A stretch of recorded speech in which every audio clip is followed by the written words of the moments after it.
The sky above cracked with fire as the damaged escape pod tore through the alien planet's atmosphere. Inside, Tom, a human engineer from the ruined colony ship Aurora's Reach, gritted his teeth and held onto the straps crossing his chest. Alarms blared around him. The pod was falling fast, but slowing down enough to avoid complete destruction. With a final roar, the pod slammed into the thick jungle below, carving a trench through towering trees and green undergrowth. Everything shook, metal twisted, branches broke. When it finally stopped, silence took over, broken only by Tom's heavy breathing. Smoke filled the small cabin. His head pounded, but he was alive. Cuts ran along his arms, and one side of his leg was bruised, but nothing was broken. He grabbed the emergency pack, unsealed the hatch, and stumbled out into the jungle. The air was thick and humid. Strange bird-like sounds echoed around. The sky above was a deep greenish blue, and sunlight broke through tall alien trees. It was beautiful, but wild. He was alone on an unknown planet. Tom moved slowly through the brush, following the emergency scanner toward signs of water. He needed shelter and fresh air. Hours passed, insects buzzed around his ears, and sweat rolled down his back. He didn't know if anyone else from the ship had survived. Just as he passed a glowing vine hanging from a tree, he heard something, a low, pained whimper.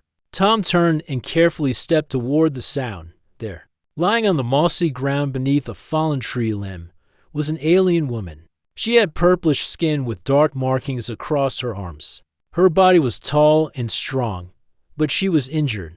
Her leg was trapped beneath the fallen limb, and blood trickled from the wound. Her face looked tired, but her yellow eyes glared at him with warning. Tom didn't speak. He raised both hands to show he meant no harm. Slowly, he moved toward her. She growled weakly but didn't resist. He knelt beside her and pulled out the small medkit from his pack. Using a spray to numb the pain, he examined the leg. The injury looked bad. A deep gash ran along the side, but the bone was not broken. He lifted the branch just enough to free her leg. She cried out in pain, but then collapsed back. Breathing heavily, Tom quickly cleaned the wound, used skin sealant foam, and wrapped it in a bandage. When he looked up, her eyes were still on him. He gave her some water. She drank a little, never breaking eye contact. Then she rested her head on the moss and closed her eyes. Tom stayed nearby, building a small shelter with branches and leaves. He lit a small fire using a heat stone and sat under the tarp as the alien night settled in. Stars above looked different. No familiar constellations. Later that night, the fire was burning low, and Tom felt sleep pulling him down. The jungle sounds were constant chirping, rustling, howling in the distance. He had placed the alien woman nearby so he could check her condition. As he drifted into sleep, a quiet sound woke him. The woman had moved. She was crawling toward him slowly. Her legs still wrapped but stiff. Her yellow eyes were wide, almost glowing under the firelight. Tom sat up, unsure what she wanted. She reached him, then touched his shoulder gently. Before he could speak, she leaned in and bit his shoulder, not hard enough to injure, but strong enough to leave a mark. Tom froze. She didn't growl. She didn't look angry. Her eyes stared into his for a moment. Then she pulled back, turned around, and crawled back to her place near the fire. She lay down again and closed her eyes. Tom sat in shock. His hand touched the bite. It wasn't bleeding, but it tingled strangely. What just happened? Morning came with light filtering through the leaves. Tom woke to find the woman gone. Her bandages were gone too. No sign of her near the shelter. He stood up, packed his gear, and checked the area. Tracks led into the forest, light footsteps, careful and fast. She had left without warning. Tom felt a strange mix of emotions. He had saved her, helped her survive. Then she bit him and vanished. Was it a thank you? A warning? A tradition? He didn't know. He looked up at the jungle around him and sighed. I hope I didn't just start an alien war, he muttered. But something in him felt different. Like her bite had meaning. Like something had changed the moment she marked him. He didn't know it yet, but the jungle was watching him now. And so was her tribe.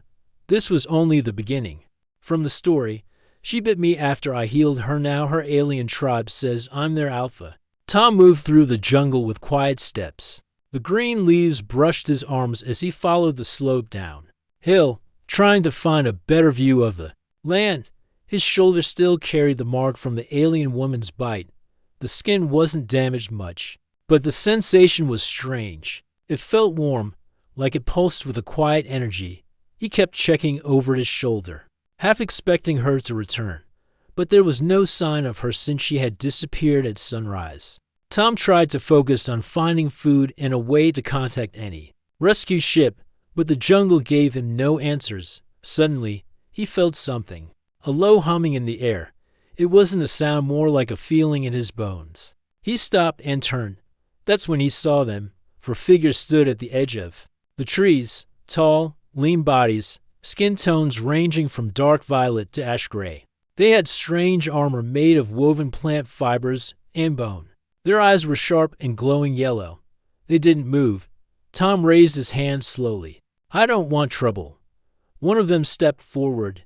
He wore a mask of carved wood with feathers. He looked at Tom's shoulder. His gaze stayed there for a long moment. Then he pointed at it and said something in a language Tom couldn't understand. More of them appeared from the trees, 6, 10, a dozen, all silent, all looking at him. The first one walked up to Tom and placed a hand on his bitten shoulder. He nodded once, then motioned for Tom to follow.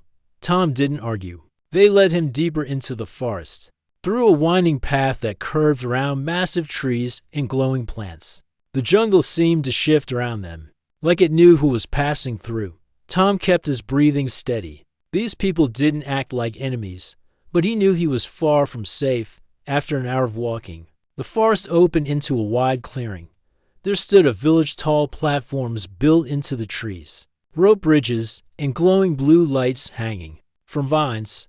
The homes were made of bark and leaf but shaped with skill. Smoke drifted up from central fires.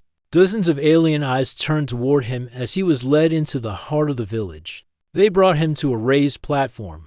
Sitting there was a figure with long silver hair, tattoos on her arms, and eyes like burning gold. She wore a cloak made of dark feathers and bones. She looked powerful. Tom's eyes widened as the alien woman he had healed stepped forward and sat beside her. She had changed her clothes, now wearing a leather-like vest with bones tied along her arm. Her leg was still weak, but she stood proud. The elder looked at Tom. Her voice was deep but steady as she spoke in her language Tom didn't understand. But then the healed woman stepped forward and said in broken English, "You healed me. I marked you." Tom blinked. "You speak my language?" She nodded slowly. "A little. I learned long ago. From others." The elder pointed at Tom's shoulder and said something sharp. The woman translated, "You are marked. My bite. My choice. Now tribe sees you." Tom scratched his head. "Sees me as what?" The woman stepped closer. "Alpha." He took a step back. "Wait. What? Alpha of what?" She looked into his eyes. "Of me. Of clan. You are not like other humans. You did not run. You helped. That is rare." Tom was stunned. "I just helped because you were hurt. That's all." She tilted her head.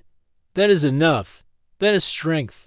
The other warriors nodded. They touched their foreheads, a respectful gesture. The elder didn't smile, but she gave a single approving nod. Tom looked around. He was still a stranger, but they were not treating him as an enemy. They were treating him like someone important. The woman stepped back and said, "My name is Kara." Tom nodded. "I'm Tom." Kara looked pleased. "Now you are Veru. You walk with us." Tom sighed. "I guess I don't have much choice." That night, Tom sat near the main fire, eating roasted meat from a strange creature. The village was alive with songs and chants. Some danced, others painted lines on their faces. Tom watched it all, trying to understand this strange world. Kara sat beside him. "We live with jungle. We listen to it. You must listen to." Tom asked, "Why did you really bite me?" She looked down. Then at him. "It is bond, not pain, not fight. It is trust. It means I live because of you. You carry part of me now." Tom didn't know how to reply. His life had changed completely in just 2 days. No ship, no rescue. Now he was part of an alien tribe because he helped someone in need. As he looked at the stars above the village, he wondered what the others from his ship would think if they saw him now, sitting beside warriors, being called Alpha, wearing clothes made of leaf and bone. He didn't feel like a leader. He felt like a lost man. But when Kara placed a hand gently on his marked shoulder and gave a slow nod, something inside him shifted. Maybe being Alpha didn't mean being the strongest. Maybe it just meant protecting those who trust you, and the Vero had placed their trust in him. From the story, she bit me after I healed her. Now her alien tribe says I'm their Alpha. The jungle woke early. Birds with long tails flew between the trees. Strange insects buzzed in the thick air. Tom stood on a high platform made of strong wood, watching the village of the Vero begin their day. Since the night he was accepted, everything had changed. He now wore a vest made of leaves and bark. His shoulder still showed the mark from Kara's bite, and the tribe treated it like a sacred sign. The villagers gave him food, water, and even space to sleep in one of the high tree huts. Still, he wasn't sure how he fit into their world. Kara appeared behind him, holding a long wooden staff. Her leg had healed more since he treated it, and she moved with strength again. She handed him the staff. Today, you learn, she said. Learn what to walk like Vero, to listen, to fight, to lead. Tom took the staff and gave a nervous smile. I'm an engineer, not a warrior. Kara looked him in the eyes. Alpha must be more than one thing. They walked into the jungle with 3 other hunters. Their names were Rin, Toma, and Darn. Rin was quiet and thin, a fast climber. Toma was the strongest, always smiling. Darn, on the other hand, kept his eyes on Tom like a hawk watching prey. Tom noticed it quickly. Darn doesn't like me, he whispered to Kara. He does not like outsiders, she replied. He wanted to lead. He did not expect you. Tom nodded. That made sense in Darn's eyes. Tom had done nothing to earn this position. Just one act healing carrion. Suddenly he was Alpha in the eyes of the tribe. The jungle training began. First, they taught Tom how to move quietly through the thick underbrush. He kept stepping on sticks, and Rin laughed softly each time. Kara corrected his footing. Lift heel, step light, feel the ground. After that, they showed him how to use the staff to block and strike. Toma sparred with him gently. Tom was clumsy at first, but learned to use his balance. He didn't try to overpower, he used angles and timing. Then they taught him to listen. Vero do not hunt with just eyes, Kara said. We hear the wind. We hear what the forest hides. They all knelt in silence for 10 minutes, eyes closed. Tom was restless at first, but soon he began to notice sounds he had missed before: the rustle of a lizard, the call of a bird, the drip of water on a leaf. By the end of the day, Tom was exhausted. His arms hurt, and sweat soaked his shirt. But he felt proud. He wasn't perfect, but he had learned something. That night, the tribe gathered around the fire again. Kara told the others what Tom had done. Rin and Toma shared a few laughs about his poor jungle steps, but praised his focus. Some of the young ones began mimicking Tom's training moves, swinging sticks and pretending to block invisible enemies. But not everyone was happy. Darn stepped forward, arms crossed. This is not our way, he said in his language. Kara answered him, her tone calm but firm. Tom didn't understand all the words, but he could tell it was about him. Darn looked at Tom and spoke slowly in broken English. You are not Vero. You do not know our pain. You do not know our laws. Tom stood up. I didn't ask to lead. I just helped someone. Darn narrowed his eyes. One help does not make you Alpha. The elder woman, sitting near the fire, raised her hand. The group fell silent. She spoke clearly. Then challenge must be made. Kara looked at her. No, he is not ready. Tom stepped forward. What kind of challenge? Kara turned to him, serious. It is the trial of beasts. You go alone into the jungle. You survive one night.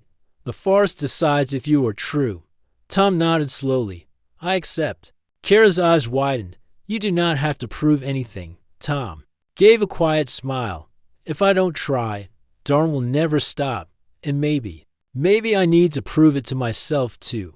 The trial was set for the next night. The day before the challenge, Kara took him aside. She gave him a necklace with a carved tooth. This was my brother's. He passed the trial. You carry it now. Tom looked at her. Thank you. She touched his shoulder. Be careful. The jungle watches, but so do I. That evening, the tribe gathered at the village edge. Tom carried only his staff, a small blade, and the necklace. Darn watched in silence. Kara didn't speak, but her eyes followed Tom as he stepped into the trees. The jungle was darker now. Shadows moved between the leaves. Tom found a small clearing and built a basic shelter. He stayed low, kept his fire small, and listened. Hours passed. He heard strange sounds, calls, growls, movement in the brush. At one point, a giant snake slithered near, but he stayed still, and it passed just before midnight. The beast came. It was large, with thick scales and 4 legs. Its eyes glowed faintly red. It crept through the trees, sniffing the air. Tom didn't run. He remembered what Kara said: feel the ground, listen to the forest. He backed away slowly, drawing the creature toward a pit he had covered with leaves. It lunged. Tom dove aside. The beast fell into the pit, roaring. Sharp spikes at the bottom cut into its legs. It thrashed, but couldn't climb out. Tom stood over the pit, breathing hard. He had survived. When morning came, he walked back into the village with the creature's broken claw tied to his belt. The Veras stared. The elder stood. Darn looked away. Kara smiled. And Tom, he felt like maybe, just maybe, he was becoming one of them. The sun rose over the Vera village as Tom stepped onto the main platform. The claw from the beast he defeated still hung from his belt. The tribe gathered around him, faces full of quiet respect. No one laughed, no one doubted. The elder stood before him and placed a hand on his shoulder. She spoke a few words in her native tongue, then nodded. Kara stepped closer. You passed. The forest accepted you. Now the tribe does too. Tom gave her a tired smile. Good, because that was the scariest night of my life. Kara looked amused. You kept calm. That is rare. Many run. Tom replied, I didn't know where to run. That helped. The tribe prepared a small ceremony. No loud celebrations. Just a quiet circle around the fire. They painted 3 red lines across Tom's face, a mark of survival. Kara tied a strip of animal hide around his wrist. This means you walked through danger and came back stronger. She explained. The next days were filled with learning. Kara began teaching Tom how to read the jungle, not just the sounds, but the signs. A broken branch could mean a predator nearby. A certain bird call could warn of danger. Every detail mattered. They also practiced hunting together. Tom wasn't great with the bow, but he had quick hands and a good eye for traps. Kara admired how he used his human knowledge in simple ways, building snares with vines and using reflective metal from his survival kit to blind birds mid-flight. Ren and Toma joined them on most hunts. The 4 moved like a quiet team through the underbrush. Each time they returned with food, the tribe welcomed them with respect. But not everyone was happy. Darn remained distant. He trained alone, watched from a distance, and spoke little. Tom didn't push. He knew some people needed time. Besides, he had other things to worry about. One afternoon, while scouting for fresh water, Tom noticed a strange mark on a tree. It wasn't natural. It looked like a burn. He showed it to Kara. She crouched beside it. This is not from our weapons, not from our fire. Then what made it? She touched the mark carefully. Something not from this world. Tom felt a cold chill.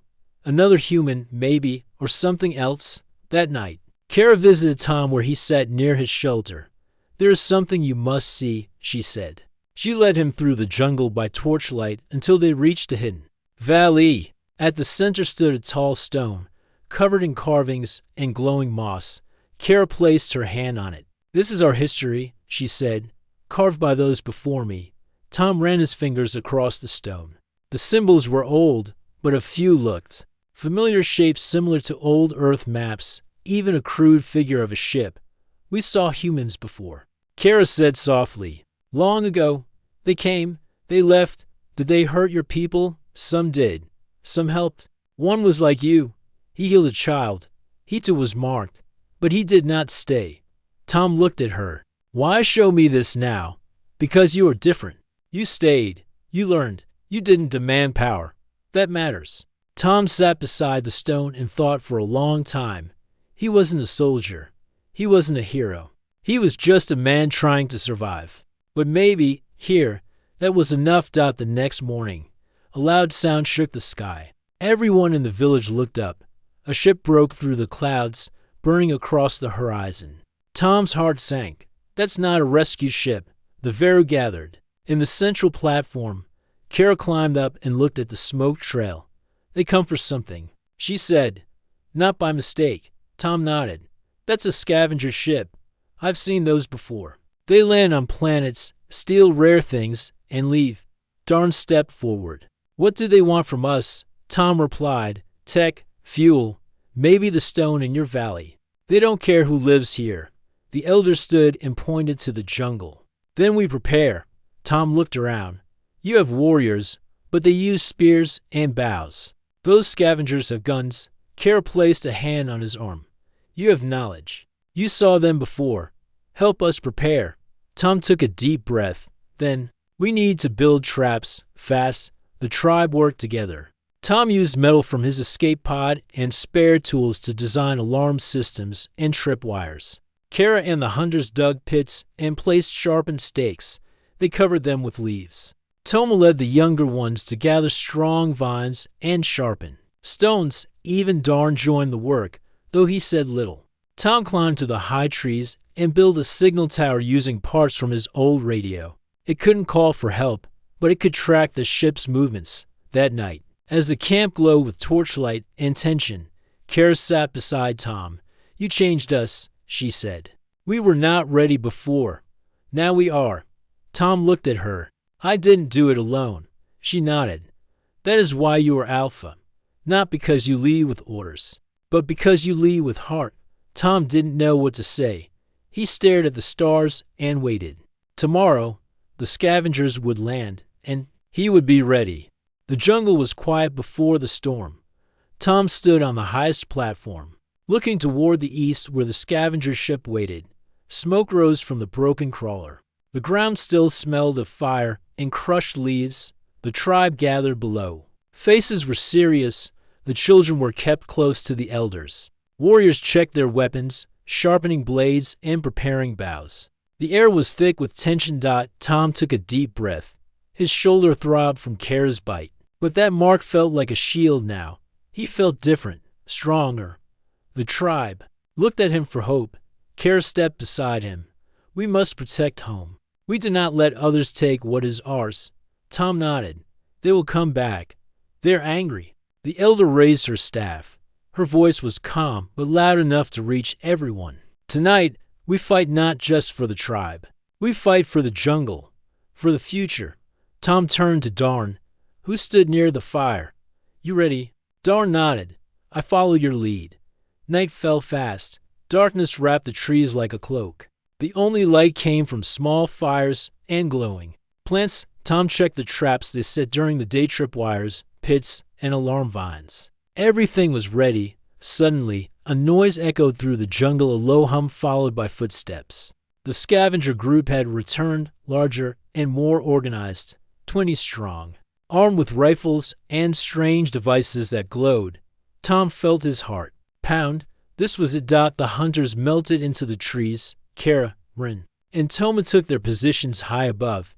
Darn and others moved silently on the ground. The humans pushed forward, cutting through vines and branches. Their scanners beeped loudly. Tom stayed near the trap line.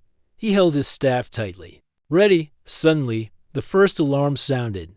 A tripwire snapped from the trees. Arrows flew like lightning. One scavenger fell with a cry. The humans fired back. But the jungle was their enemy. Traps caught ankles, vines pulled weapons away, and hidden pits swallowed those who rushed carelessly. Tom saw one human raise a strange grenade launcher. It fired a bright ball of light that exploded in a flash. The trees shook, and the earth trembled.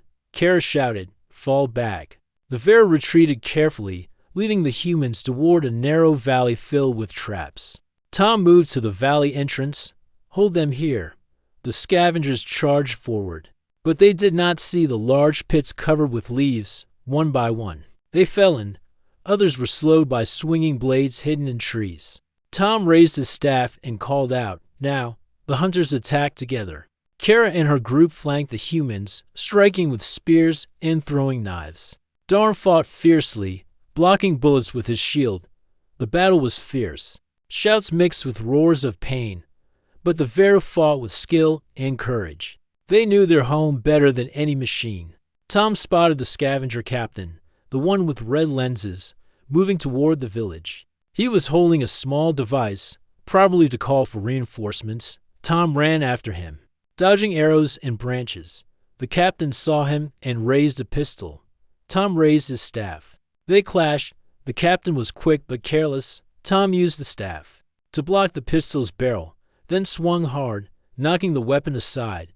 They grappled. Rolling on the ground, the captain tried to punch Tom, but Tom twisted and grabbed his arm. With one strong move, Tom pinned him to the ground. The captain hissed, "You don't belong here." Tom looked into his eyes. "Neither do you." He held the captain still until Veru warriors arrived and took the man away.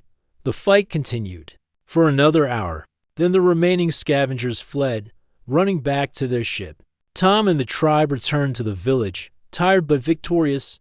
The elders smiled softly. "You have protected us well, Tom. You are true alpha." Kara stood beside him, proud and strong. Darn approached and offered his hand. Tom shook it. "We fought together," Darn said. "You earned your place." Tom looked around at the village. The fires burned bright. The songs returned, and the jungle seemed to breathe easier. He felt a deep peace. He was not alone anymore.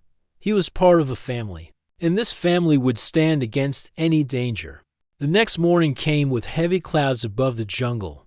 The air felt tense. Birds stayed quiet. Even the insects seemed to hide. Tom stood on the watchtower he built, watching the smoke trail in the sky. The scavenger ship had slowed down. It hovered for some time before slowly descending toward a rocky area near the jungle edge. He climbed down quickly and met Kara near the central fire.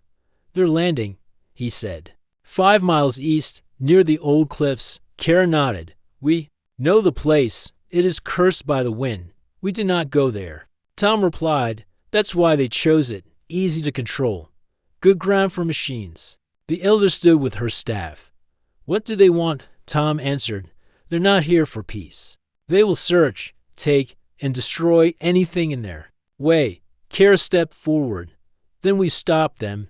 The Veru gathered fast. Hunters brought their weapon spears, bows, knives. Children were moved to the deep caves. The old ones began chanting, their songs echoing through the trees. Tom drew a map in the dirt. "They'll send small scout teams first. We don't fight them head on. We lead them where we want, into traps." Darn, standing nearby, added, "We hit them fast, silent, strike and vanish." Tom looked at him. "You agree?" Darn nodded once. "You know these people. We follow your lead." It was the first time Darn had spoken without anger in his voice. Tom gave a quick nod. There was no time for anything else. By midday, the scavenger ship had landed. Tom and Kara watched from the trees. The ship was large, gray, and full of sharp angles. Its engines glowed faint red. Dust and smoke rose from its landing. Soon, ramp doors opened, and figures stepped out. There were 10 of them at first, humans, rough clothes, metal armor, and big guns. One wore a helmet with red lenses.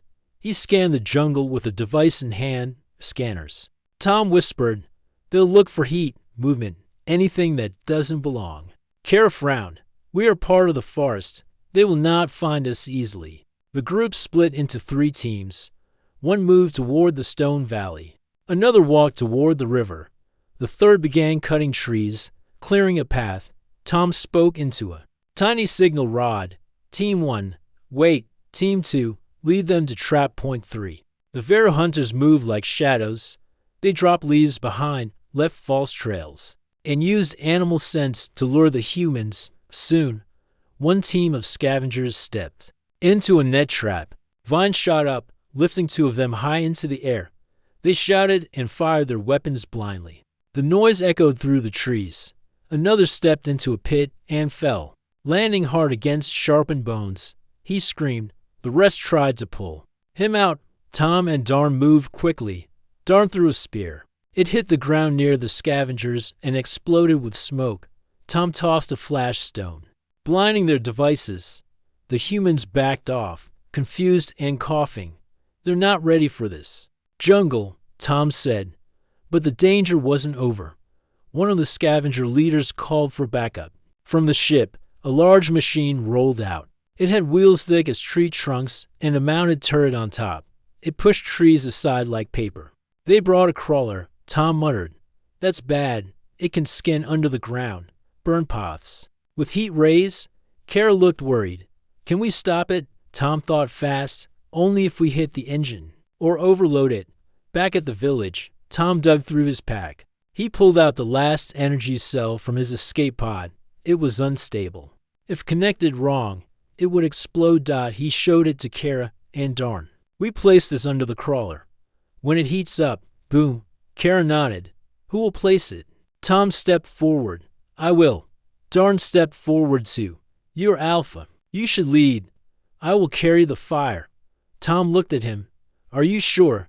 Darn met his eyes. You earn your place. Let me earn mine. Tom handed him the cell. Place it near the rear wheel. Time it, then run. Darn took the cell and disappeared into the trees. Tom returned to the watchtower. Through his small lens, he watched the crawler push forward. The jungle burned in its path. Animals fled. Trees crashed down. Suddenly, the crawler stopped. A figure ran from under it. Darn. Tom shouted. Now. The crawler shook once. Then fire burst from its side. The machine jumped in place and crashed onto its side. Flames rose as the scavengers shouted and scattered. Bear warriors ran from the trees, surrounding the confused humans. Tom jumped down and joined the fight. He used his staff to block and strike. Kara moved beside him like a dancer, striking fast and silent. Within minutes, the scavenger team was broken. 3 were captured. 2 escaped into the jungle. The rest lay defeated. The elder walked forward and faced the captured leader. She said nothing, only stared. Tom stepped beside her. Tell your people to leave. This land is not yours. The scavenger leader spat. We'll be back. You can't hide this place forever. Tom replied, maybe.